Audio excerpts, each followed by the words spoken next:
tunnels are underground, where none of the children will ever be found. They wandered away to join the show and lost their way in the world below.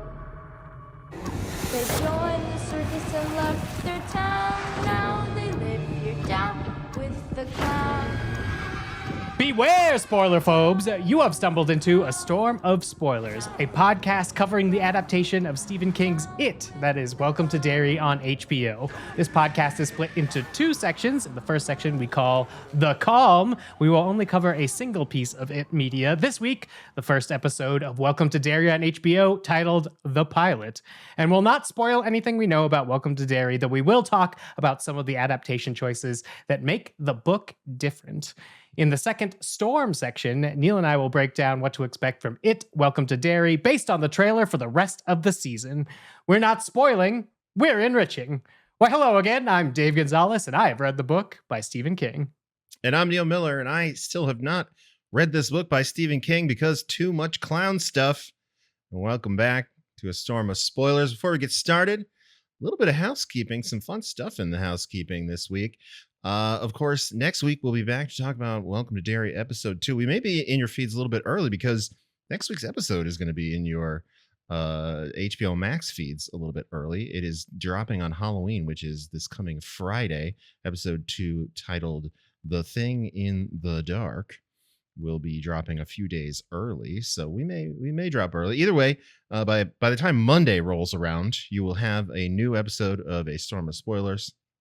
And we'll be covering Welcome to Derry for the duration of the season, which will take us through mid-December. We got some fun stuff at the end of the year.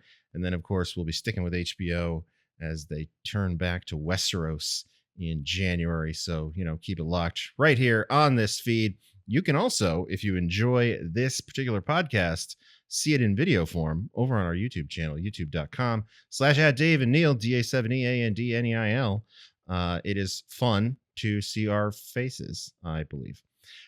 Also, speaking of seeing at least one of us live in person, in facial form, actually in full body form, Tuesday, the 4th of November, 3 p.m., I believe that's Mountain Time, there is going to be a live Fighting in the War Room podcast in the city of Denver at the Tatter Cover on Colfax, with the organizers of the Denver Film Festival, which is pretty big because that means that all of the members of the Fighting in the War Room podcast, one of the 100 greatest podcasts of all time, according to Time Magazine, All time, are going to be in the same place at the same time. So you can go to denverfilm.org. We're going to put a link in the show notes of this podcast where you can get tickets to see Dave and David Ehrlich and Katie and Matt Patches. Well, not David Ehrlich. David Ehrlich can't make it. Oh, okay. We're going to have Chris Rosen from The Ankler and the two programmers of the Denver Film Festival. So all of the best people from Fighting in the War Room. Sorry. Correct. Sorry, David Ehrlich. I kid. They're all great. Go see them if you're near Denver next week. If you'd like more from Dave and I, you can join us at Patreon, patreon.com/Dave and Neil, Da7e, AND, more bonus content from all the things that we've done here in the Storm of Spoilers feed, and plenty of bonus content that we've done just for the patrons, including a weekly adventure pod. We just got done doing Ed Gein month, which is why I was ready for lampshades made of skin on this week's Welcome to Derry. Because we talked about it with regard to Ed Gein and with regard to Hannibal, which is a show that we are rewatching week to week. I'm watching it for the first time. We're very much enjoying it. You get that as a podcast if you are a member at the $10 or more level of our Patreon. So join up. We all kinds of fun stuff in there. We've done all kinds of rewatches. Twin Peaks, The Leftovers, which is also relevant for at least one of the cast members of Welcome to Derry. It's hell yeah. It's highly useful, that Patreon, and highly useful to me because it literally pays my rent. So that is how you get more of Dave and I. How do you interact with this show? We'd love for you to do it a little bit more because nobody did it this week. That's okay. You could send us a raven to stormofspoilers@gmail.com. That's always available to you. Send us your thoughts about Welcome to Derry. Send us your questions about the show from week to week. That's always good. You can also review us on Apple Podcasts or Spotify. Leave us 5-star ratings. Say whatever you want. There are plenty on there, but none of them are new this week, Dave. So we'd love if you have some time, any of you out there, leave us a rating, leave us a review, leave us some thoughts, say some things. That's it. We didn't get any emails. We didn't get any reviews. Everybody, I think, is just girding their loins, waiting for the release of the clown show, which, much to my chagrin, Dave, didn't have a lot of clown this week. I mean, that's true, but if you don't like birth trauma, surprise, sure. Welcome to Derry is not the show for you. But I did have to turn on HBO, so I was like, I'm sure there's going to be at least one weird birth in this show. Very fair. That is something that HBO nowadays loves to filter in. This pilot does one of the fun things that we sort of anticipated in the storm by seeing how many episodes certain characters were credited for. Sure. Just in case you're interested in going into the storm. That's the sort of stuff that we break down there.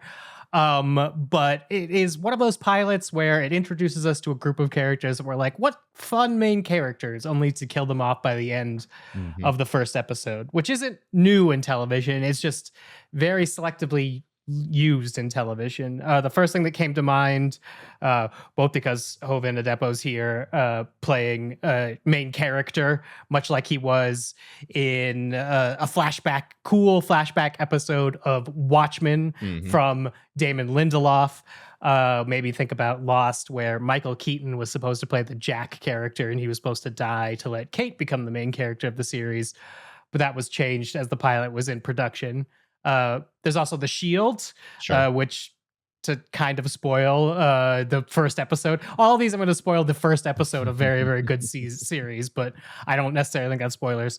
The good cop kind of dies at the end of The Shield, and we're like, oh, who are we left with for the rest of the season or series, which makes it interesting. X-Men the Animated Series killed off a X-Men named Morph that eventually came back, but that was supposed to be a big establishing factor that nobody was safe in the world of X-Men the Animated Series, even though all the other marketable mutants seem to stay alive. And then there are series that the death of the main character is the point of the series. Thinking of things like 6 Feet Under, Dead Like Me.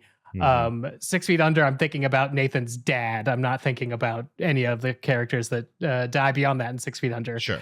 But I guess do we think it is trying to communicate to us, given these various options, with at the end of this episode of what we thought were the new losers, only Lily and Ronnie are left alive?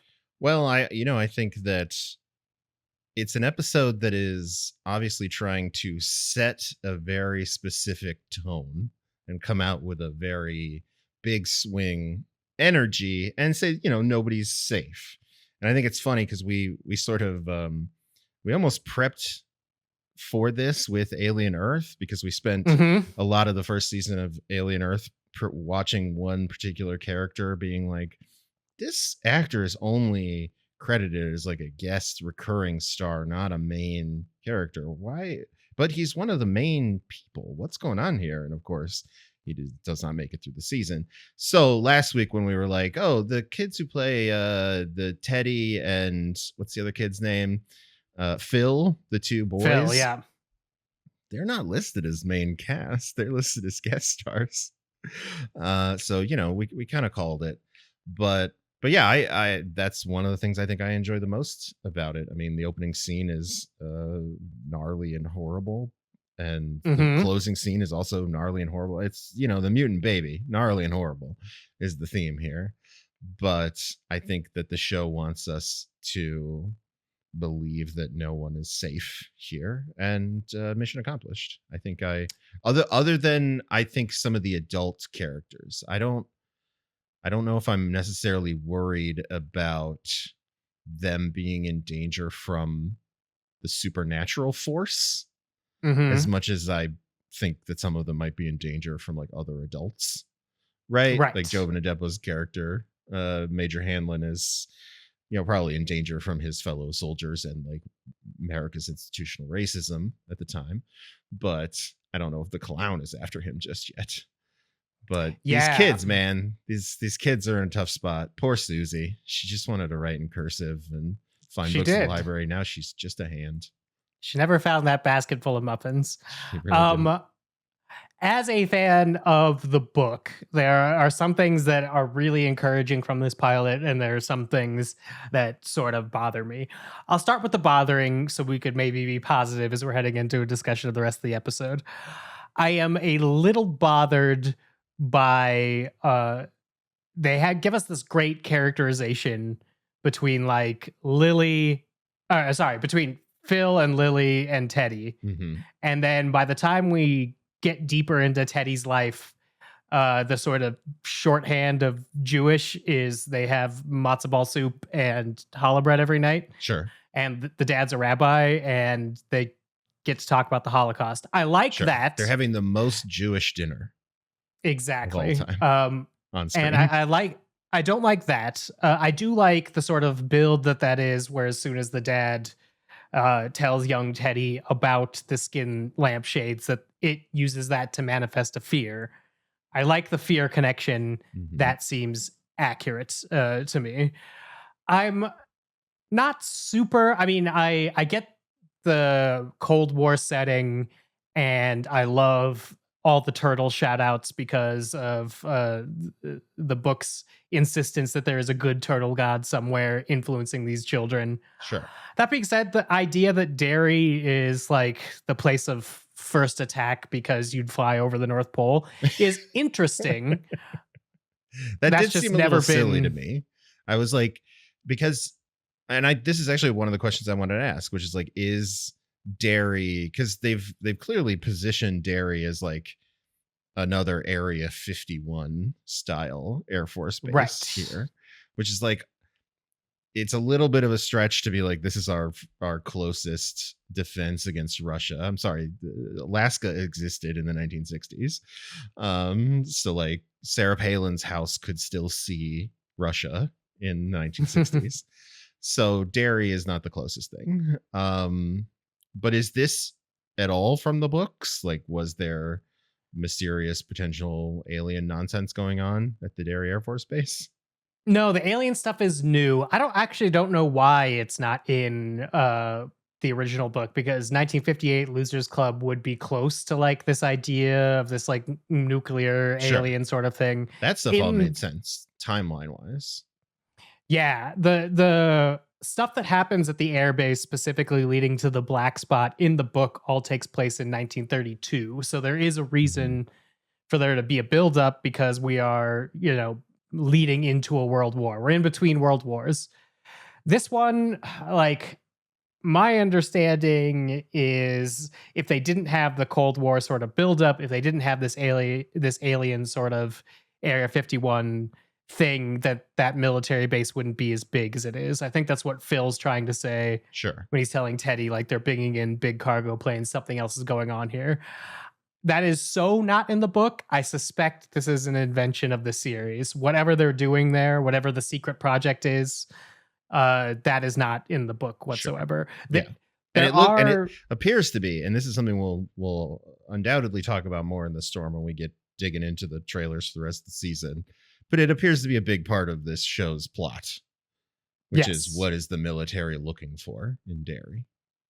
It does seem to be a big part of the show's plot. And then things that I like about the series, outside of those sort of like weird not there, is I do like the chance to go back and sort of investigate what its fears would manifest as, because as we talked about when we were talking about the movie adaptations, a lot of the Muschietti adaptations have defaulted to using Pennywise because in the book they basically use like universal monsters, because that would have been scary to kids in 1958 but aren't going to be scary to kids now. So I do like the idea that if we are hiding the clown, like Andy Muschietti has talked about, if we're not going to get the Pennywise straight up, then we really have to lean on these fears.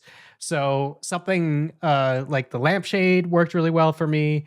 The sort of like background details that maybe Maddie has some sort of trauma around babies or childhood that is somehow mixing with nuclear fears to make a mutant baby, I think is very, very interesting. The idea of a mutant baby sort of being like a poisoned generation comes together with like Trouble and the Music Man, which I think was a really smart comp. Sure. So there's some things the series is doing very, very well that gives me hope.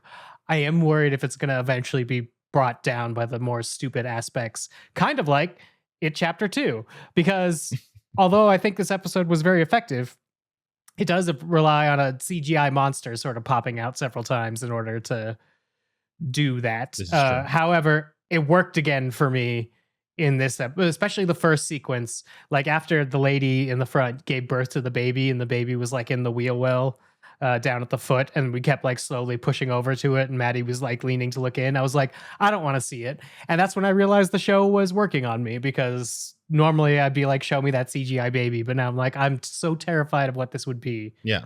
I don't want to see it. And I would argue, and this is kind of true with the two It movies that we talked about in the last couple of weeks. It's a pretty good CGI baby. As far as like mutant, gross CGI baby abominations go, this one actually looks pretty good. Especially in the moment, like late in that opening scene where it stops in the back seat and like everybody turns to stare at Maddie. I'm like, this as the digital effects go, this looks pretty good. And then I think in the theater at the end, it also kind of looks pretty good. So it's like, I think the director of the DCU's The Flash will never get a bad CGI baby wrong again. I think we've learned his correctly ripped all the skin off of his body, and he's had to make it to like scab over. He's never gonna have a bad looking baby again. It's gonna be so it's so funny to me. And I hope that Andy Muschietti's career continues in this trajectory where he's continues to be very good at making CGI creatures, so that only one of his movies stands out as being just horrifically bad looking, and it's The Flash. And people are just like constantly, like 100 years from now, just cinema studies classes are doing anthropological deep dives as to like what happened with The Flash. What happened with that? Because like Flash? Otherwise, this guy does know what he's doing with visual effects. Yeah, I was watching. I saw on the Stephen King subreddit in the discussion about this episode, there are some people who don't like, you know, the CGI creatureness of it, and they're like, "How does this guy keep getting jobs?" And again, this episode directed by Andy Muschietti. Like I said with It Chapter 2, even if I'm not paying like super into what's happening plot wise, this is extremely competently shot. Considering like we've been watching some Hannibal, which is a NBC show from over 10 years ago now. And you could notice when they have a set that maybe they didn't have time or the need to necessarily build out as much as it did, or they have a shot that is there to sort of lead to something else. It doesn't necessarily communicate what needs to be communicated. I think that's all technically very sound here in the pilot. And I guess we'll have to see. I guess the only time I felt it is in Leroy Hanlon's Army Barracks, which might be a good way to transition into how we're going to be talking about Welcome to Derry on this podcast. Sure. Which is, I think we should definitely track the losers as we add and subtract them. But I think we also, when we're tracking the adult characters, at least for this first episode, just need to track military characters. So I'm going to call this section, It's a Cold, Cold, Cold, Cold War. And we're going to talk about all our military characters and what we've learned about them / what they might be doing here. Sure. Yeah, like I feel like eventually we'll have to talk about like the police and the townspeople being investigated for these disappearing children. But for now, it's just the military. Yeah, and I'm interested to see how widespread in terms of plots this show is going to diversify in, and maybe we'll get more of an idea in episode 2. But losers fight it while military tries to do something to fight it is enough plots, especially when each iteration of the losers has at least 5 kids. So maybe there's not more than that, but that being said, we know from previews and stuff that the rest of the Hanlon family is going to show up.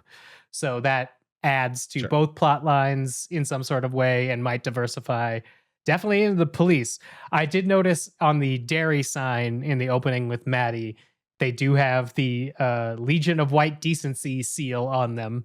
So the Mhm. clan is alive and well, in case we didn't notice in this episode. But Sure. let's I think it's talk about possible Leroy. we may have already met some of them.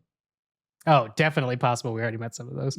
Mr. Adepo, Leroy Hanlon. Yeah. How did you like this character introduction in episode 1? Well, listen, it's great to see Michael from The Leftovers continuing to cash those HBO checks, even as he grows into becoming an adult man.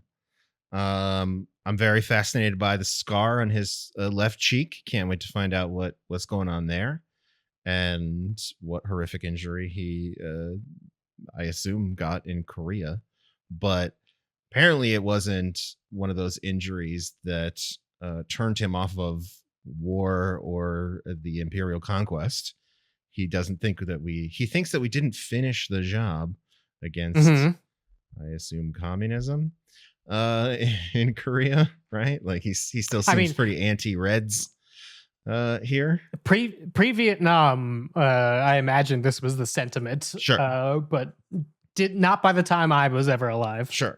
But well, and you know, this is an interesting, I'm curious to see if the show digs into this sentiment, right? The Korean War and then the Vietnam War were the sort of the two wars where the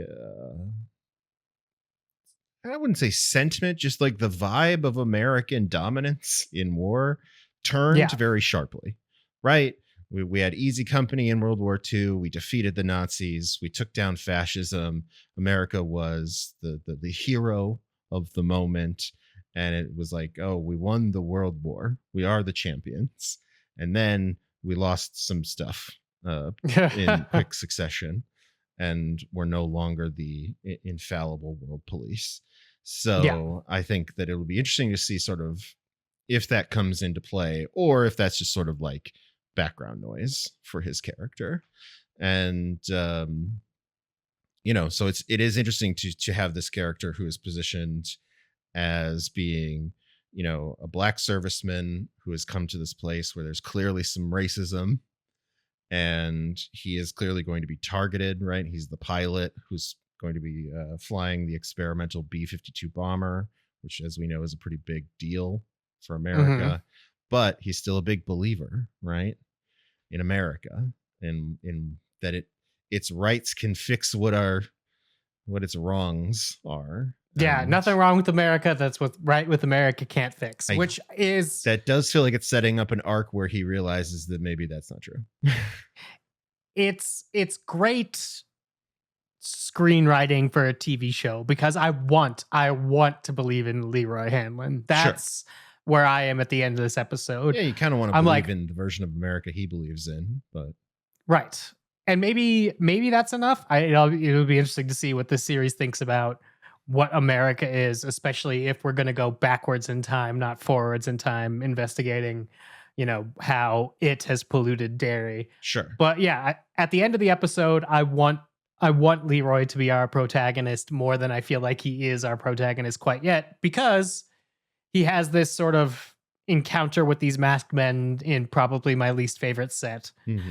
But that being said, some people have speculated in comment sections already, and then some people claiming to recognize the voices of actors coming out of those masks. It seems like the mask beating might have been a test as 100%. to as if Leroy's going to be able to keep these secrets that this base ultimately holds. Yeah, that was my first thought was these are not like Russians that broke into the base. These are other American dudes testing him. So whether it's like his fellow soldiers running, you know, like a counterintelligence test on him, right? Which is like, let's see if he will give up the secrets, or whether it's some like racist shit that his fellow soldiers are doing. Either way, it's definitely other American dudes. I think because otherwise it doesn't make sense that they just kind of like let them run off into the base. Right. Like after they shoo them away, after his buddy Paulie comes in and they like get rid of him, they just like run off into the military base. Like if those are foreign spies that have broken into your very secure barracks, why are we not immediately forming parties, manhunt parties to go find them? So I think that, that's TV language to tell me that those guys are just like running back to their own barracks. On my second rewatch, my first watch, I was like, General Shaw, not taking racism, gave that guy latrine duty. He's Sure. like, I'm not going to stand for this shit. On my second rewatches, I'm like, General Shaw doesn't want to think the assault. He doesn't want Hanlon to think the assault has to do with race. Sure. He wants Hanlon to think the assault has to do with secrets, because if Hanlon believes the assault has to do with secrets, then it's a worthwhile test. If it's just, can this dude withstand racism? Him still being alive is evidence that this dude could withstand racism. Yeah. So, complicated and simple at the same time.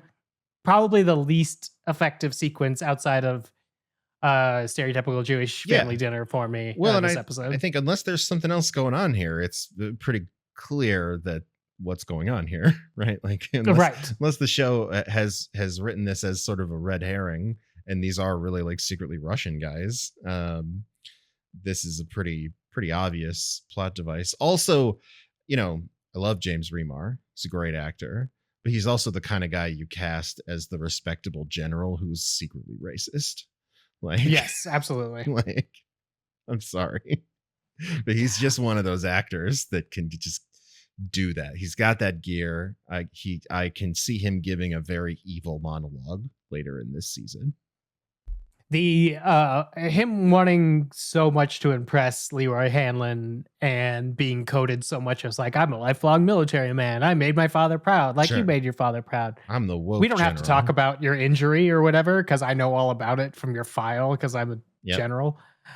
I do. Yes, I'm side-eyeing. I'm side-eyeing everybody. There were not woke generals in the 1960s. Another reason to distrust everybody on the military is the airman who is driving the car, who is side-eyeing everybody. He does not get a name. He does not get a name tag, unfortunately, but that is Dick Halloran. He of The Shining.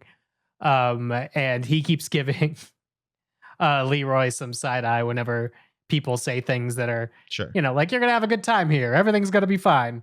So I can't wait for the people of color to start talking to each other honestly. That's what I hope happens in episode 2. And listen, very notable that all the other soldiers have big ass name tags that you can tell who is who, and he does not. I was like, what's going on with this no name tag guy? That's the Shining guy, isn't it?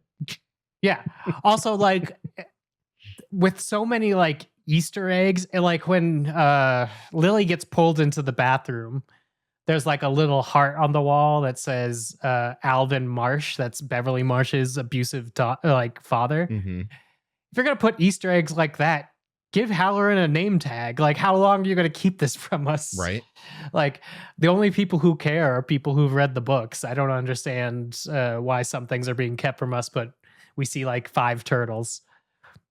This is, I sometimes I'm a little bit smarter than this series thinks I am, and sometimes maybe I'm a little bit dumber. It's hard to tell. Sure.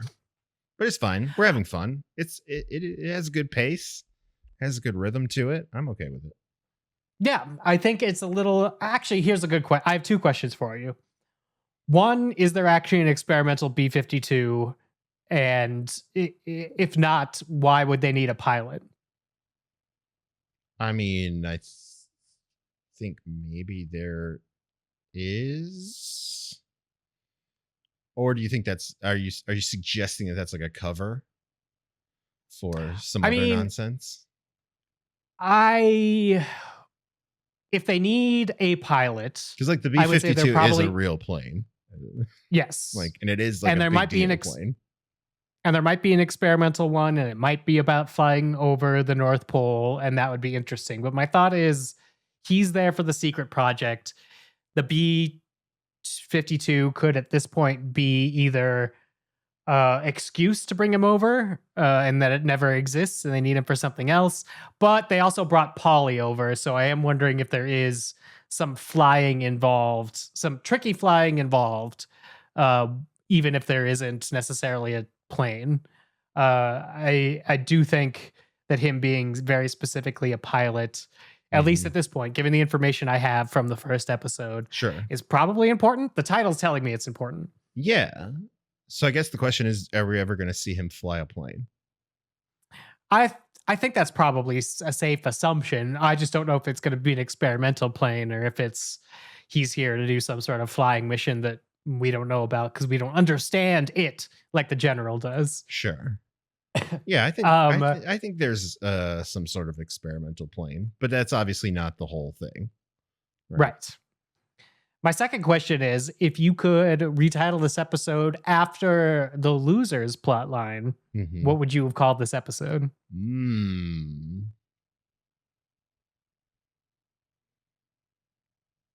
I would probably name it something after like the movie theater. Name it like the Capitol, or just like the theater. I mean, I want to call it the Mutant Baby, but that's too on the nose. I mean, I feel like if you just wanted to do it in a way that could be listed in press releases, you just call it Trouble. Or It Awakens. Yeah. Or just like the Music Man. The Music Man. The Music Man would be funny. Which is a great way to transition to talking about the Losers. The Music Man, first of all, WB property, so of course you can mess with it. Sure. That's I think a primary thing. And also a new thing that seems to be like a Warner Brothers fetish these days, which is taking one of their old movies and putting new things in it. Right? Like this is of course the studio behind the Wizard of Oz at the Sphere, where they put like David Zaslav in the movie, among other gross things that they did. But you know, this is far less egregious because it's just like the plot of a show. But I'm not entirely surprised. They're like, oh, fun. We'll open our series by taking one of our old movies and adding one of our several of our modern characters into the old movie because the family's there with him. Yeah, absolutely. I first of all, the family's there with them. I only noticed the second time through. Yeah, same. But also, I like this idea. Like so much in the book are the kids see movies and then it takes the form of whatever movie they see. Yeah. To start off with something as innocuous as Music Man, I'm like, oh man, you have so many Warner Brothers movies that you could like pull into this. I don't want it to be a Ready Player One, but it could do that once or twice more and I'd enjoy it, you know? Yeah, I think that, you know, for plot reasons as well, right? Like the movie theater is about to be a hot spot that I don't think that they're going to allow the kids to go back to just yet, given the, you know, the murder aspect of it. Right. But I wouldn't hate if we ended up back here for one more of these later in the season. Well, Ronnie works there and her dad is the projectionist. And we learn in this episode that in between January and April, the police kept coming by trying to pin Maddie's disappearance on her father, the projectionist. Sure. And Ronnie mentions that she's been hearing voices in the pipes in the Capitol in the It miniseries when Seth Green meets the Wolfman, which is, you know, what a fantastic sentence. Thanks, Stephen King. It also takes place in the basement, I believe, of the Capitol, the movie theater. So this is a location we could return to. And if we do return to that, I can't wait to see what sort of characters leap out of the screen from the early Warner Brothers catalog. And we did kind of talk about it last week about how they've maybe compressed the geography of Derry a little bit by moving, you know, where they're, what's that thing called where their clubhouse is? The Standpipe. The Standpipe. They've sort of moved that closer to the main street of town. And I assume Capitol Theater is also on Main Street. So it's like everything seems to be right in the same spot now. So I assume we're going to find out that like Pennywise is like right underneath the main drag of town. It seems like he's coming through there. Definitely the Capitol seems to be his new entrance point, at least until we get to Neibold Street, I would assume. Yeah, it is weird. So in the making of or behind the scenes feature they released with this, it was mostly about Andy Muschietti talking about the baby. But they do talk about the Capitol Theater. And when they do, they have a graphic that is a map of Derry showing key points. And what they are labeling as the Standpipe is not what I'm labeling as the Standpipe. So maybe we should start calling it the Clubhouse. At least that's what they're using it as. Okay. But it is interesting because I haven't seen a behind the scenes footage like that mark space on a Derry map, or mark a map in general, and we haven't gotten that information yet in the series. Sure. So Seems it'll like be that's interesting to something that see. they're thinking about more. We talked about this a little bit in our preview episodes about how it doesn't seem like there's a whole lot of material. It seems like there's potentially infinite material here because they're way off book, but also potentially not a whole lot of material here, story wise. So like this could be anywhere from like a limited one season thing. But it sounds like they have multiple seasons in mind. So it does seem like going into detail of the specific locations of Derry now seem to be very important. Whereas with the movies, it's something you just kind of like fudge. Right. Like, I don't think we'll ever be at the Barrens actually, no, I'm sorry. We will definitely probably be at the Barrens, but we're not going to be spending a lot of time in the Barrens like we did in the movies. But like the Barrens is on the map. So we'll have to see how that evolves. I do think it's interesting that they're trying to give us sort of a spatial understanding, because I do think that could be important later on in the season, which we'll talk about in the storm, about knowing where everything else is. Sure. So Maddie, we kind of called this in the storm, the opening sequence, but only because they showed it at Comic-Con. But we do get a little bit more background of Maddie in a flashback through Lily. How are you feeling about our new Georgie? I mean, poor kid. Rough. This is a rough way to go, man. Nightmare baby. Yeah. I mean, I think the sequence is great. From everything from him escaping the movie theater with the help of a little girl is fun, to him getting picked up by this insanely creepy family. It's amazing to me that they keep finding little kid actors who have the same like chin and lip structure as Bill Skarsgård's Pennywise, right? Because the little kid in the car, not Maddie, but the son, the kid who's spelling, when kid. he smiles, he's got that same weird upside down triangular lip structure, and I'm like, how do they keep finding these same kids? Or that might be a visual effect. I don't know. Like, it's definitely a visual effect, like in the final scene when they do it to Maddie. But like, I don't know, man. It looks pretty natural on the other kid. But I think what surprised me about this scene is, like I knew it was going to be gnarly, but I did not expect it to be quite as gross as it was. Like, especially the birth part of it. I was like, okay, HBO, like this show's very much calling its shot.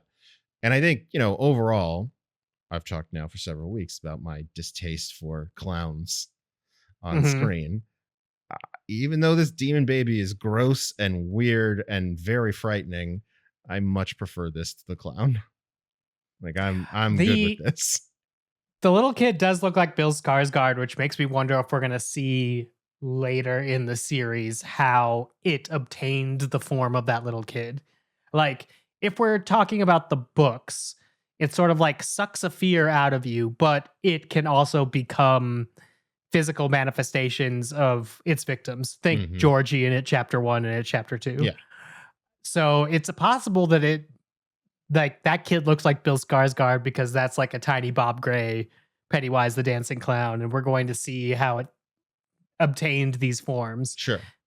It's a possibility. I don't know if we have that much time in the series or if that's a different season thing or if the series is just not interested in it. But I was very happy with that scene because almost none of it's an adaptation from the book, but it still works. I was really creeped out by the teenage girl getting the liver blood on her fingers and just trying to touch his face. I don't understand what that is, but it also sort of tracks for like how people are weird in the 1960s. Like they didn't have the internet, so they were weird in other ways. Yeah.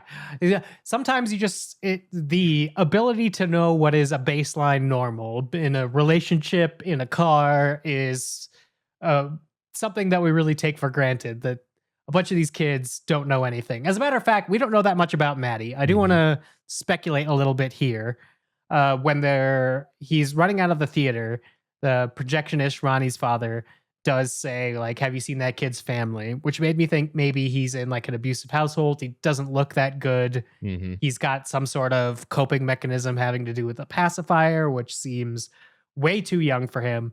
So immediately I was thinking like trauma. But Sure. then Phil and Ted say that their mother was bribing kids with candy to come to his birthday party. That Mhm. doesn't sound like an abusive mother. So what do you read as Maddie's familial background here? Well, it doesn't sound like he has an abusive mother, but he also, in the flashback scene with Lily, talks about like, oh, if my father catches me out this late, Yeah. he'll ... and I guess we can kind of fill in with our imaginations what the ... is. So maybe it's his father who is either abusive or something along those lines, and the mother is maybe protective and trying to, I don't know, buy him friends with candy. That's unfortunate. sad. Or it's the situation that those two children are misunderstanding, Yes. which seems I was going more to say, likely. we talked about in It Part 2 how they changed Beverly Marsh's encounter with Miss Kirsch to be a CGI old grandma lady, but that is supposed to be the Hansel and Gretel witch. And how does the Hansel and Gretel witch get you into her house? Candy. Boom. But also like the idea that Maddie's fear is sort of like this mutant baby birth, I think is a really interesting Sure. perspective. Which goes with like the atomic age fears that are all over the Yes. episode, right? The turtle saying duck and cover, and as if that would stop a nuclear bomb, which has always been one of my favorite things about that particular period in American history, which is like they're having kids hide under their desk in nuclear bomb drills. It's like, yeah, that's not going to do it. That's not gonna save them, unfortunately. You gotta do something. I'm going to save Lily and Ronnie to be our last two losers since we're going to learn more about them. But I do want to stop and give an RIP. What do we know about our three loser deaths this episode? Phil, character I really like, very sad. Immediately really liked Phil. Yeah, I'm like, this kid, first of all, has the proper obsession with boobs that that age males have. I feel like, Neil and I, both cis men, have lived through that area where it's like any sort of boobs. The idea with like, why would they be pointy? Why would you want them to look like that is definitely a thought I remember having. More logistical concerns than anything else.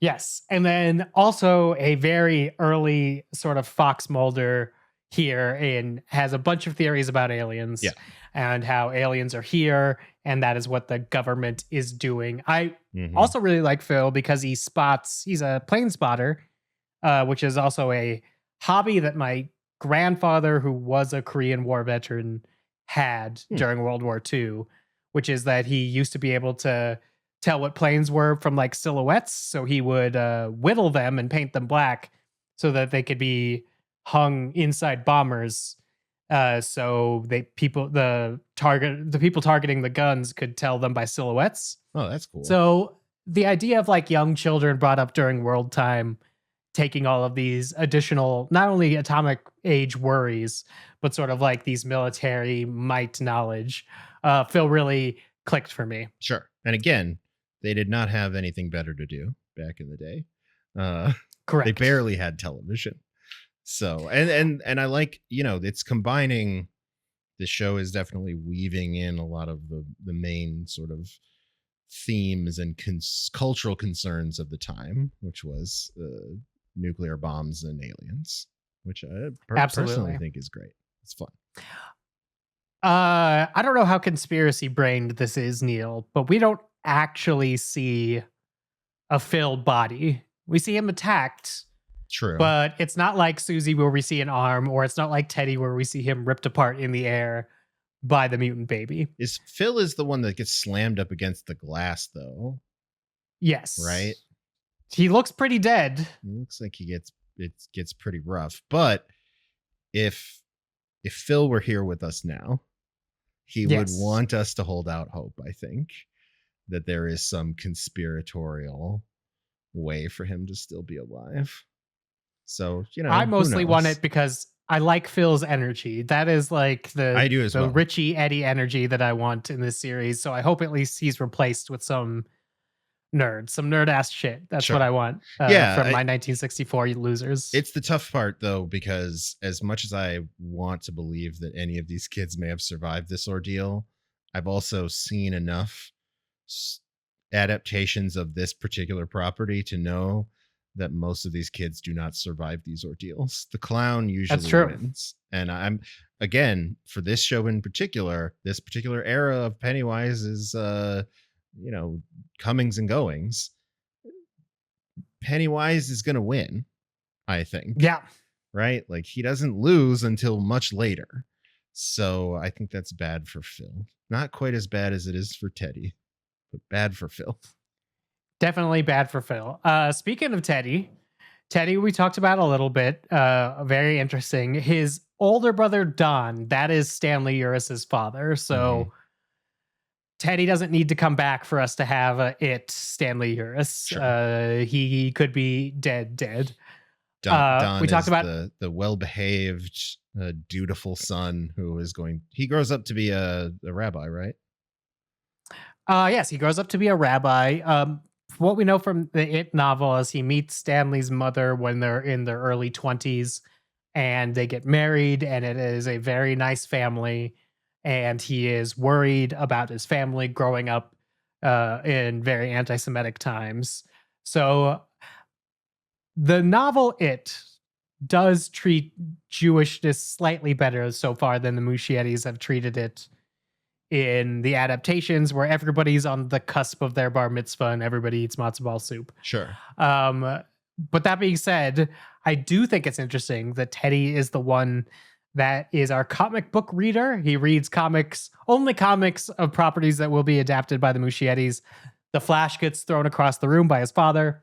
And then later he is reading Batman and Robin versus Clayface in Detective Comics. That is the first issue that Clayface ever appeared on by some sort of, I don't know, kismet. October 26th, I believe, was the anniversary of that issue. Because James Gunn also posted on Instagram that same comic book cover being like, congratulations on Clayface, because we know Clayface is coming as part of the DCU. I believe it's in this because the Muschiettes are directing The Brave and the Bold, the James Gunn version of Batman. And so having a cover with Batman and Robin on it with a character that is also the DCU with a issue that came out in 1964-ish all led us to this comic book cover. But if you are a big It's All Connected person, maybe the Muschiettes Batman movie has Clayface as a villain. I don't know how much you want to read into it. Sure. Or maybe Pennywise is in it. Who knows? Exactly. But here's what I do think is interesting. Phil and Teddy, Phil being alien obsessed and conspiracy obsessed, and Teddy being comic book obsessed and somewhat fantasy minded. Those were the two characters that had the best probability at this point of stumbling across what it really is. The open imagination of children is in the book what helps them defeat it with Silver, is because they think Silver's going to work, so then it works. But if you don't have a child with a mythological understanding, like someone who believes in aliens or like somebody who reads comic books, I think it's going to be harder for them to come up with a way to fight it, because all they have are these very grounded ways of fighting it, none of which I think are going to work. Sure. So what an interesting choice to take our two nerds out right from the top. And now I don't know where they're going to get their ideas. I guess research seems like maybe. Sure. Well, I mean, we're going to need some more kids at this point. We're going to need some more kids. One more to say goodbye to. Susie, Phil's little sister, good at cursive. I believe that actress is also the younger sister of the actor who plays Phil. Oh, that's fun. Yeah. But that also makes me think Susie definitely not coming back. I mean, she's just a hand. Also, her dismembered arm. That's probably a pretty good. That's a tough way to go. I mostly feel bad that we didn't get an idea of what Susie actually feared. She was just kind of a smart mouth little girl, which is a fantastic trope. But if I get my druthers, every character before they die expresses what they would fear and then dies in something connected to that. I think that would be good storytelling. Mm-hmm. So I like Susie's death here in what you were talking about, the no one's safe of the pilot. Like, kill all the children is a way to start your series. But I do wish it was a little bit more detailed. But then again, like I said, we have more time to learn about Susie. Sure. We could be looking for her. We could break it down. We don't know if the adults are going to realize people have been killed at the Capitol Theater. There have been times in It the novel where adults just don't even notice that kids are gone or that blood is everywhere. So maybe we've got more to learn about Susie coming up. Yeah. Yeah. And I think that, it is, maybe this is the cost of doing a pretty good misdirect, because it is a pretty good misdirect. Like, I do think that the show does, in the course of this one episode, a pretty good job of making this like feel like it's going to be the group, right? Making this feel like it's a plucky little group, and Susie's like the tag along little sister, and it's like, all right, this is going to be interesting. We'll get to know these kids, and then it's just like, nope, only a couple of them are going to survive, and it's not even the ones that you think that you're necessarily expecting. I mean, I guess I fully expected Lily to survive, because from the second she shows up on screen, she seems like our main character. That's true. Let's talk about Lily. We know that she spent some time in the Juniper Hill psychiatric facility after her father was horribly killed in a bottling plant accident. Something that starts off as hilarious, and then she tells the story and you're like, oh no. Yeah. But the idea that her fear is sort of like pickle jars because her dad died in a bottling accident is like very, very interesting to me, because the storytelling part of me is like, that is right on the line of ridiculous and terrifying. How does one come up with this to be the thing? So I'm very interested to see that. I did get, through her relationship with her mother, which seems kind of cold, and through her time in the bathroom, and through hearing things in the drain, I'm getting major Bev vibes, as like, this is our female lead who has similar problems, who maybe, if we're being George Lucas and that every time's echoed, she is going to be our lead in some sort of way. Sure. It could be that because, she's been chosen by something, or it could be like I've seen some people say, she's the only one that's actually been blessed by the turtle. That's what the charm means. So if there is a group of losers that is even capable of standing against Pennywise, they would need some sort of supernatural backing, and Lily might be the only one who has that supernatural backing. And therefore, if there is a plot armor, or if there is a magical flaming sword, to take a Terrifier reference out of absolutely nowhere, Lily would be the one to get it. Sure. I feel like I pegged it with slightly different. But we ultimately landed on the same conclusion, but I came to it a little bit differently. I see it as a casting thing, because as I'm watching this episode, the actress's name is Clara Stack. I previously had seen, I was like, where have I seen her face? She played young Kate Bishop in the Hawkeye series when she was like baby. But I'm like, by the time I got to the end of this episode, I'm like, I see why they cast this girl. This girl can scream. Like, she hits several just killer horror movie screams, and I'm like, this is main character level screaming. So like, this is, and I don't know if this is necessarily going to be a story in which she becomes the final girl of this scenario. The It films aren't necessarily like final girl stories, but she's got that vibe, like, especially when she hits that one at the end. I'm just like, yep, this is the main character of the story. No, you don't cast someone who screams like that and then kill them off in like 2 episodes. There's just no way. I think an important thing to remember from It Chapter 2 is, and going forward with the series, like, I also really like Lily. In theory, she needs to die by the end of this series because we don't know anything about her. But on the opposite side, we do know once you leave Derry, you forget what happened in Derry. So some people can get out and they will just never come back and they will never face it again. They might have some sort of influence on their lives, but they'll never notice it. They'll Sure. just think that was like their lot in life. Yeah. So She could be a totally Lily could get normal out. person who went on, lived her life with a turtle charm around her wrist forever. Never knew Very, why. very true. Then our other survivor of the massacre at the Capitol is Ronnie. It's short for Veronica. We know a little bit about her. She definitely was not keen to join the losers until she heard that they were also hearing sounds. So she's a little bit more outsidery, but now I think has been trauma bonded because only her and Lily are going to know what happened at the Capitol. Mm-hmm. Where would you like to see Ronnie go in terms of her placement in the group? I think right now she's definitely in this first episode mostly used as a way to get into the Capitol Theater and to watch the movie and to do it in a way where there are no adults. Sure. Do we still need her for that purpose? Or is Ronnie going to transition to something else? Well, I almost feel like the misdirect is that we have sort of like a co-leads with these two kids in the sense that we have two sort of parallel storylines, right? Like we're going to have Lily's story, which if assuming the adults are aware that something happened at the Capitol Theater and it's not going to be one of those situations where the adults just like don't see it, then Lily is going to have to go through this thing where people don't believe her. People think she's having a sort of psychotic break. Maybe she does have to go to the Juniper Hill facility again. And then I think Ronnie is in a different position where she's going to have to like find some new allies, right? She might be on the outside while Lily is dealing with people thinking that she's crazy.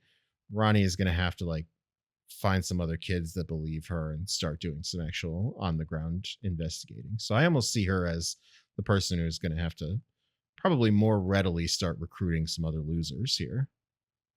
I like that because I was sort of wondering why very specifically Ronnie's excuse for getting involved is the weakest. She's not connected to Maddie. She doesn't have any guilt around Maddie. Mm-hmm. Her connection to Maddie for the most part is that they accuse her dad of doing it. So she should probably figure it out. But Which is a situation that might get worse if the adults are keen to what happened in the Capitol Theater. They might also try to pin this shit on her dad because not only is it happening at the theater, but racism. Well, and racism might be a good reason to shove Lily in Juniper Hill, and then your only witness is the black daughter of the suspect. So that could go bad for that family. Mm-hmm. Do you have an idea, given what we've seen from Ronnie this episode, what her fear could be? I don't know. I mean, we don't have a ton of knowledge about her character. I mean, she seems to like her dad. She seems to like movie trivia, Lives in a non-suburban part of town, like kind of like Bev. She works the movie theater. Don't quite know yet. I mean, she definitely does not seem to like being locked in the projection booth, so maybe she's a little claustrophobic. But all right, that's maybe too easy for now. So I think we'll find out soon enough. Yeah, I want to see if the racism is contained to the adults, or if that spreads out. Because like all the kids, if there is something that like sort of, I heard in an interview that the only note Stephen King really had on these first couple of episodes were like, these kids need to say fuck less. Like 1964, kids didn't say fuck. Like it wasn't that intense. So there is some level where maybe we're just going to get some old fashioned bullying that isn't necessarily race based, and they keep the racism to the adults, so it's less awkward. I'm unsure, but it would be fun to have a fear that is a little bit more child coded, I think, and not necessarily race coded, because you're already on thin ice with the Holocaust skin lampshades in terms of how much somebody's fear is based entirely on their external identity. We'll see how it goes. One more character I want to talk about, not necessarily a loser, but has high loser potential, is Marjorie, who is Lily's friend in The Glasses. That actress also played the young lead on Station 11, I believe, has now grown into this part. She looked familiar. Sure. She is both. She wants Lily to be made fun of less. It seems like she wants to be Lily's friend, but she does want the Stacys or one Stacy to be the popular girl to like her. Really? They call them the patty cakes? The patty cakes, the patties, that's it. Yeah. Not the Stacys. That was me putting another name on it. But yeah. The Stacys to me sounds like a generic name for like the mean girls, the high school, but very fair. So that made sense to me. But I think, they call them the patty cakes in the show. The patty cakes. So I'm going to be interested to see how that continues. If what you were saying comes to pass where Lily has to go to Juniper Hill, that's the only character I could think of that's going to visit her. Sure. So maybe that's where we get more Marjorie. But it would be interesting to see. Maybe this is also the thing that brings her closer to Ronnie and maybe joins the new losers is if Lily gets taken away and she does genuinely care about Lily. But that's an actress that I've seen do some depth, much like Lily. So if they've been cast as a young something, I'm keeping an eye on them because that means her performance they were cast to do something in the future. Yeah, her performance made an impression and she didn't get killed off in the first episode. So I feel like maybe she'll be important going forward. We'll see.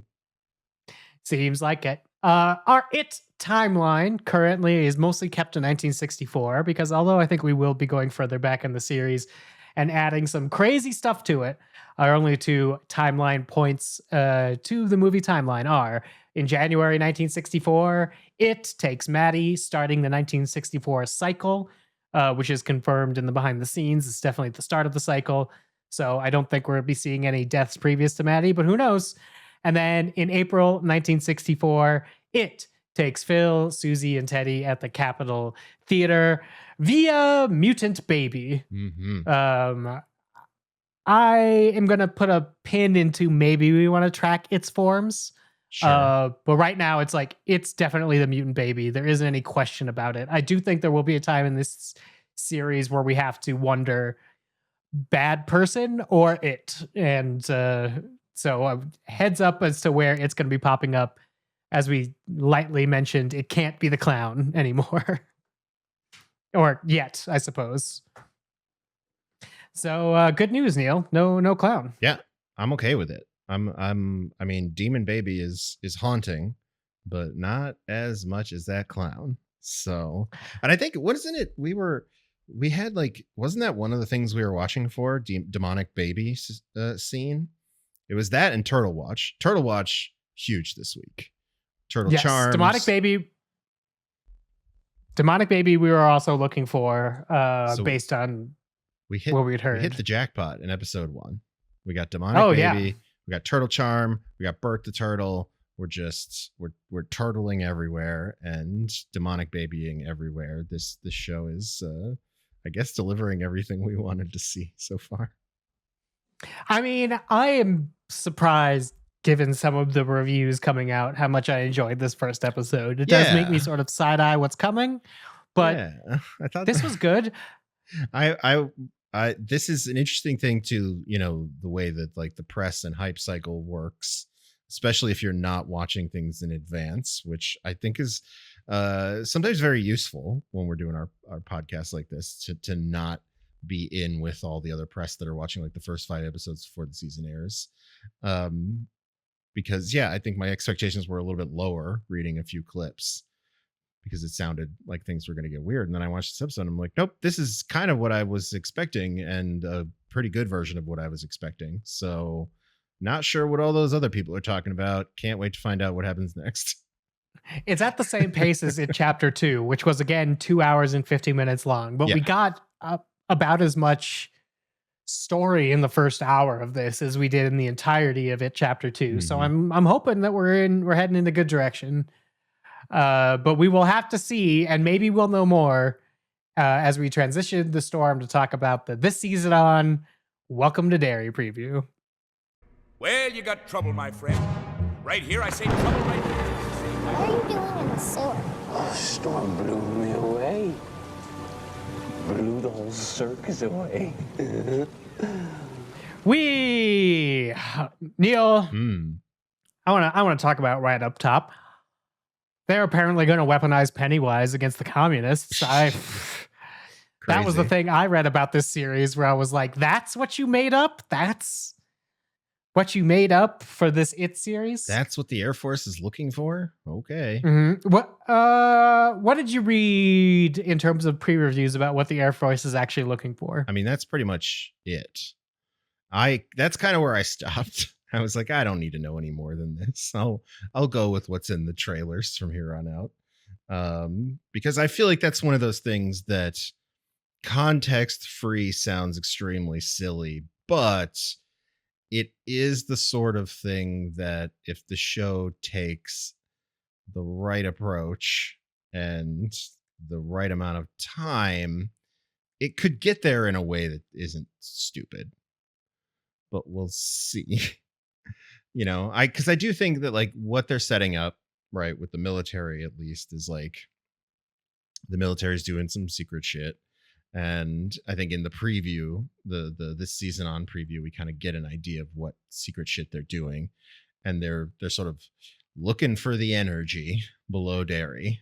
And whether or not they know that's the clown is a question that remains to be answered. And this may be a situation where it's like the military has discovered that there is some sort of powerful thing resonating underneath this town, and they just don't yet know that it's a psychotic clown and alien entity just yet, right?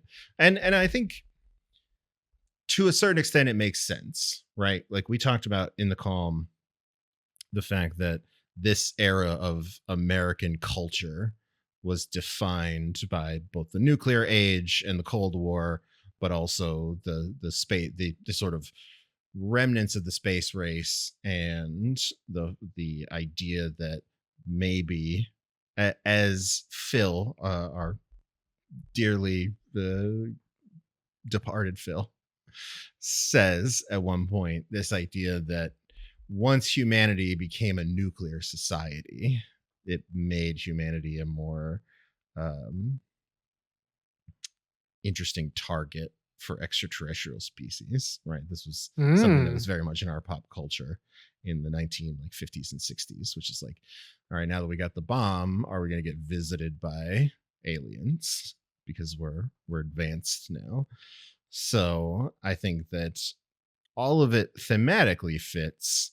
It'll just be interesting to see what happens when the military finds out what actually is underneath Derry, as opposed to what they think is underneath Derry, right? Because we imagine it's going to go wrong, and it also has to go wrong in a way that the town is going to forget about in 27 years, so that in the 1980s, nobody sees it coming again.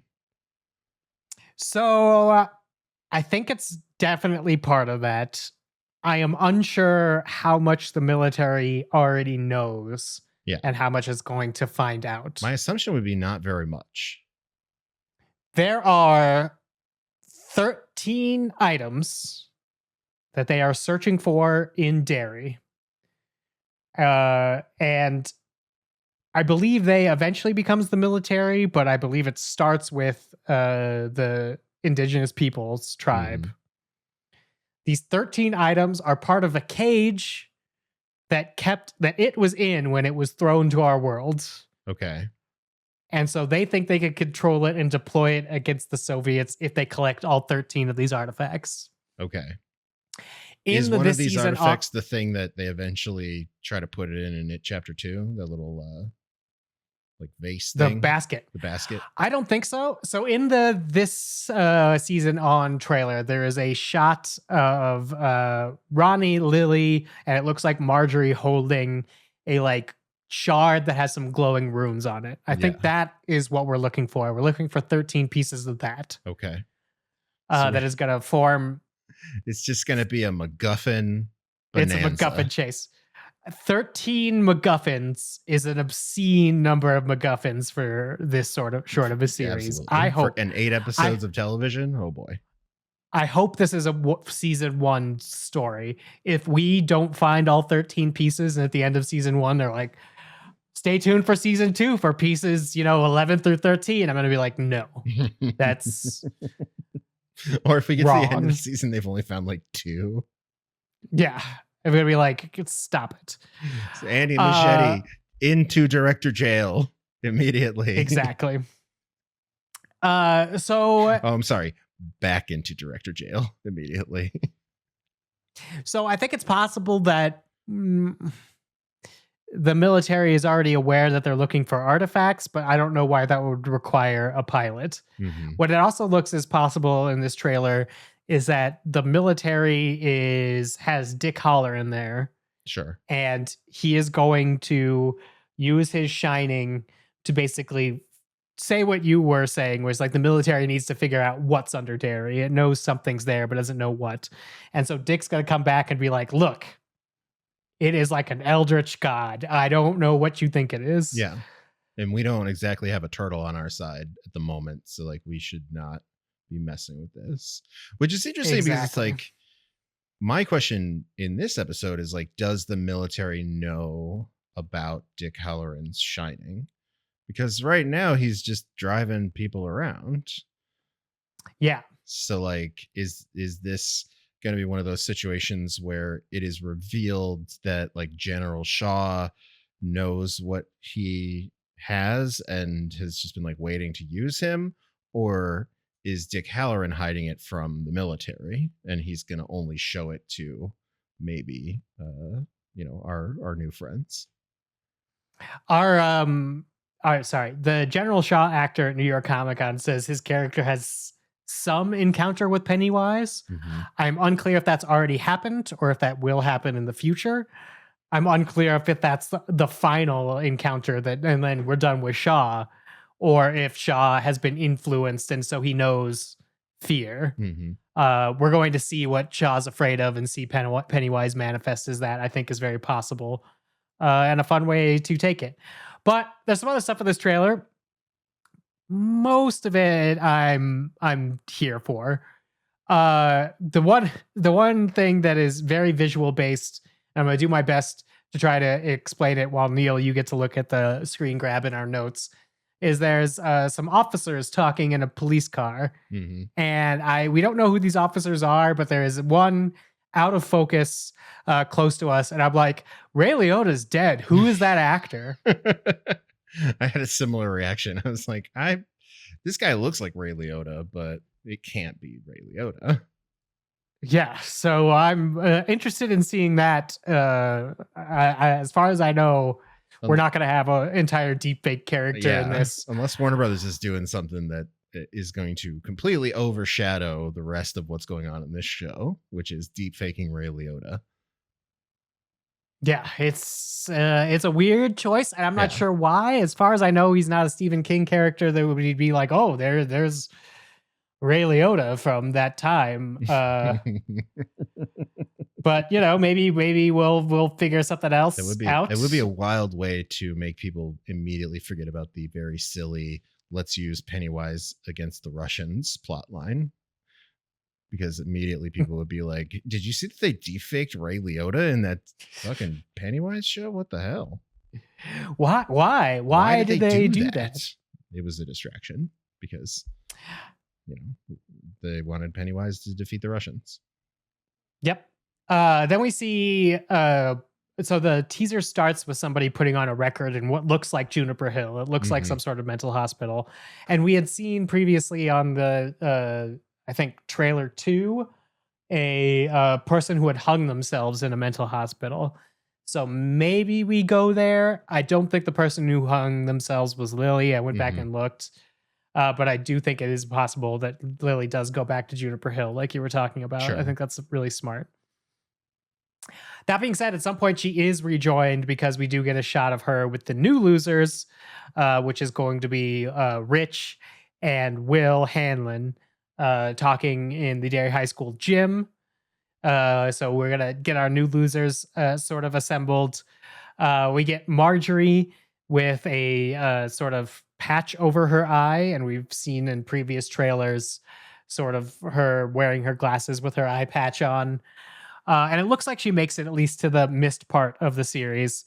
But she's asking, is it going to happen again? So I'm wondering if that's what gets Marjorie to join the losers, is she has a direct encounter. Mhm. That being said, it would be very Stephen King for that to be like a bully thing. Like Mhm. one of the Patties does that to her eye. And just to like, that's what changes her into a loser, not recognizing that Pennywise is there, but recognizing she's never going to be popular. Sure. And then having maybe that become part of her trauma down the line and turn that into one of her Pennywise fears. Yeah. But we will have to see where that Some goes. sort of eyeball related trauma monster. One thing I don't really know what's about is when we're talking about, or when we hear some dialogue with Leroy Hanlon talking to Dick Halloran, and Halloran's talking about his shining, and he's like, it allows him to see dead people. We get a cut of some ashen hands, and it looks like Lily's hands holding Maddie's corpse's hands. I think that's what the flannel is in terms of that. Mm-hmm. Because everybody's so ashy, I think this might be the shot from the furthest along in the series. This seems like if they find Maddie's body, something's gone wrong with it. Would be my theory. But nice cover there to have two black men talking and then cut to two ashy white hands and try to get me not to notice it. I noticed. We have an actress who says in Derry nobody ever really dies. Do you know, does this actress look familiar to you? She does look familiar, but I couldn't quite place who that is. I'm interested to see who says that and under what circumstances, and if this isn't it, because my understanding is Rose, the indigenous matriarch that we talked about in last week's Storm, is going to be most of our lore dump is going to be contained to that. I want to say that is the actress Madeline Stowe, but she's not listed with a character name in any of the IMDb stuff for this show. So, interesting. But like I recognize her face. She's in a lot of horror stuff. So like she's a very recognizable face. And she's definitely not the actress who's playing like Rose, who we expect to be like the indigenous woman who runs the shop, right? Yes. That we've heard about in this show. So she's like a different person. So who knows? Maybe this is somebody that Lily meets in Juniper Hill. Could be. Very possible.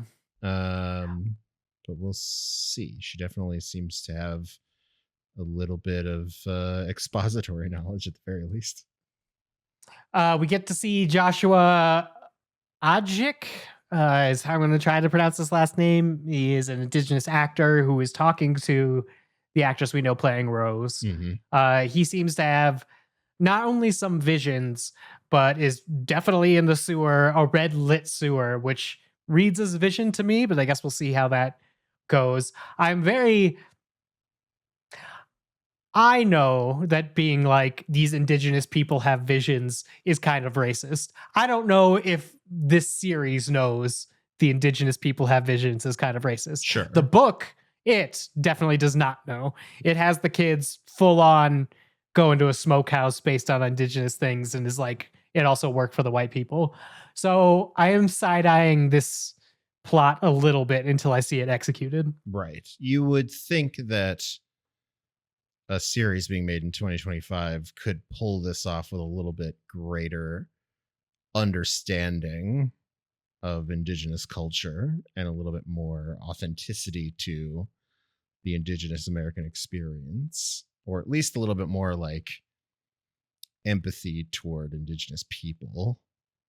Yeah. Than what you would have gotten from Stephen King's writing in the 1980s. I think there are ways to solve this. And like the easiest way is just give that guy The Shining.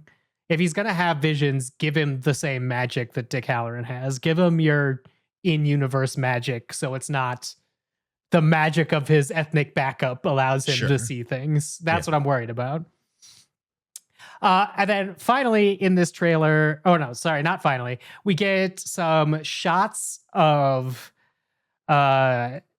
what's her face? She's gonna play Charlotte Hanlon, Taylor Page, floating with a gunshot in her head in the water, and it looks like Leroy has found her floating in the sewer. But then she smiles, and she's a Pennywise. So I don't think she's going to get shot in the head necessarily, as much as that's a fear. A thing we haven't talked about that has also been revealed in the series-wise reviews is Leroy's injury has left him without an amygdala, so he can't feel fear. Oh, interesting. That was one of my questions that I wrote down in my notes. I'm like, what was his injury in Korea? Because they very specifically pointed out, and obviously he has the scar on his face, but he very quickly is like, I don't want to talk about it. So I felt like, oh, this is definitely going to be relevant. So inability to feel fear is useful here. That's why people are like, oh, they were testing to see if he would leak the B-52. I think they were just testing to see if he'd get afraid. Yeah. Like the test wasn't that big of a deal. They're just like, is this guy's medical report fucking accurate? And if it is, he's the weapon. He's the person you could send into it. And even Dick Halloran is going to get afraid, but Leroy isn't. Which I think is an interesting take on it. It leaves me with a lot of questions. Sure. It leaves me with a lot of questions for like how he ends up. Because this still is in Derry. This is the dude who's then in the movie's timeline still the grandpa, in Derry, yeah, just killing sheep. Mm-hmm. So it will be interesting to see how they square that circle at the end. He never tells him about Pennywise. We get a different look of what I had been calling the page boy, but sort of like an old-fashioned boy getting chased by some sort of it ghoul. In this one, there is a young adult black woman that is also running with him. Mm-hmm. No idea what this is adding necessarily, but I still think this is towards our 1908 timeline or our 1937. This is a different timeline, would be my guess. Okay. Because none of these are characters that we've seen from the 64 time period. We have Do you think from color grading standpoint that the fog sequences could be from a different timeline, from a different point in time?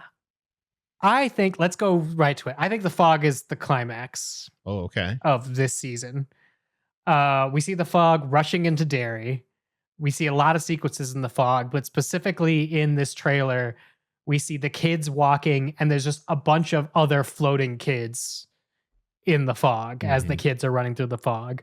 So I think this is like it comes out. I made I think the wrong call in last week's Storm saying maybe they've changed the black spot to a dance, because we did see in the trailer the patties started getting moon blinked and by the deadlights. And I was like, that's a lot of kids to get dead lit. Now it looks like it's going to happen during this mist thing. And that's just so big. Like, how are we going to come back after that? That just reads finale to me. Like, if it takes over the town and it can be anywhere because it's created the mist, then that feels much more finale-ish to me than the Black Rock burning, which, the Black Spot burning, which got too losty there, which the Black Spot burning, I think, is going to be a great set piece, but I think that's as much about the evils of white supremacy as it is about it. So I'm wondering if the big supernatural showdown is the one that takes place in the mist. Okay. And then that's the end. And that maybe the black spot fire is something we see earlier. Yeah, like the black spot's like your episode, your pre-finale climax. And then the mist is sort of like the final showdown. But like the mist is, if it is the mist, it is a rip in the toe dash space. So it's a increase of Stephen King's monster's power. It would make it more powerful in theory. That is a way to, I think, erase the chalkboard, like everything that's learned in 1964, you literally take over Derry and wipe that all away. That would be my guess as to what's happening here with the mist, or my new guess, because we're going to have to be informed as we see. We don't know, because this is this season on trailer, how many of these events, if any of these events, take place in the next episode or not. Right. The last thing I think I wanted to mention is we get another peek at the black and white sequence, which we've seen some black and white Pennywise, where the only thing is the red balloon and his yellow eyes. We see a nurse sort of here in black and white, and it does look like a period nurse. I am not confident enough of how nurses dress as to which period. Sure. Do we feel like this is the 60s or do we feel like this is the 30s? This could be the 30s. This almost looks like a stereotypical. I mean, this could be one of two things in my mind. This could either be a nurse at like an institution, sort of like the one that Lily was talking about. What's it called? Juniper Hill. Juniper Hill. So it could be like a flashback to something that happened at Juniper Hill. It also looks like it could be the style of nurse who will be working at like a military hospital. I also thought Candy Striper, but she does have a very white apron, but that could just be good for black and white. But yeah, I gave that thought as well. So if we're gonna get some backstory as to how the Air Force got, turned on to investigating the energy under Derry, then maybe there's a flashback to be had there. So I think could be a General Shaw flashback. He's been a doughboy his whole life. That's true. Yeah. And then at the very end, we see the giant fire, which we're going to assume is the black spot until we're told otherwise, with the clown version. So Neil, you're not going to be clown free this series, unfortunately. Yeah. I mean, we know the clown's coming eventually. I'm a fan of his other work. Well, that might be a way of transitioning. Neil, what do you think the odds are we see the clown in the next episode, The Thing in the Dark? I don't know. I am very curious to see how long they can go without the clown. Like, I think we see the Mutant clown. Baby gave me hope. I think we see the clown by mid-season, but maybe All right, not so that's until 4? mid-season. Yeah. All right. I don't think we're going to see him just yet. I am more confident in that after seeing this first episode because of how successful it was without any clown stuff, and because of how successful they were in doing some Pennywise stuff, right? Stuff that reads visually as Pennywise, the mouth specifically on like Maddie in the scene where he's in the movie, to where even audiences who are not like super familiar with the books, people who have just seen the movies, they know what that is, right? They know who's coming. So it's a very easy path to walk the audience down to just continue to give them little bits and pieces of the visual language of Pennywise without having to show them the clown. So it saves, obviously, the budget of having to use executive producer Bill Skarsgård and having to, put the clown on screen, which I imagine is your most expensive thing for this show. I don't know. I mean, this all looks pretty expensive, That's but true. yes, we'll see what happens with the clown. But That's it's the biggest ordeal is getting Bill Skarsgård all maked up in his Pennywise get up and having him do his thing. So I imagine they're going to limit that a little bit. Yeah, I like the presence here. Again, very book feeling to me. I'm hoping that Welcome to Derry reclaims some of the stuff we lost in the book adaptation, because Derry's a crazy place. And I can't wait to see if they're able to make parallels beyond the metaphysical clown. We're in good directions with some of the stuff about race. We're pointing in interesting directions with some of the gender stuff. Didn't like the Jewish stuff, but we'll see how it goes. Yeah, a lot of it's a little unsubtle, but it's just starting out, so it's okay. Neil, is there anything you want to talk about before we leave you guys until Halloween? I mean, the only other question that I am fascinated by, and I think this is something we'll probably learn here in pretty short order, which is Lily's mom reminds her to take her medication. I am curious, especially because it's the 1960s, what sort of medicating they're doing to young Lily and how that's going to manifest further and whether that's plot relevant at all. I feel like we're about to go on a really fascinating journey with this character potentially. That's one thing I left out of the next season on teasers. We do see the pickle scene, which is something that was also shown at New York Comic Con. But basically, she hasn't gone to her dad's grave. She hasn't dealt with her dad's death. She's going to be terrorized by finding pieces of her dad in a bunch of pickle jars. Sure. So that's gonna happen. We'll see if that happens on or off medication. Yeah, and it really does feel like the success of this season so far is the casting of this one character. Like they really kind of knocked it out of the park. Like with this with Clara Stack, she's really great. I anticipate a few more big horror screams from this girl, and it's gonna be good. If all the kids are as good as the 3 kids they killed, like we're in for quite a ride. Yep. All right, guys, that's going to do it this week for The Storm. Join us sometime between here and next Monday, but definitely by next Monday for Welcome to Derry episode 2, The Thing in the Dark, our Halloween episode. Until then, go out there, be excellent to each other, and don't be worried about going to see a movie in the theater. The giant mutant baby cannot hurt you. You are not in Derry.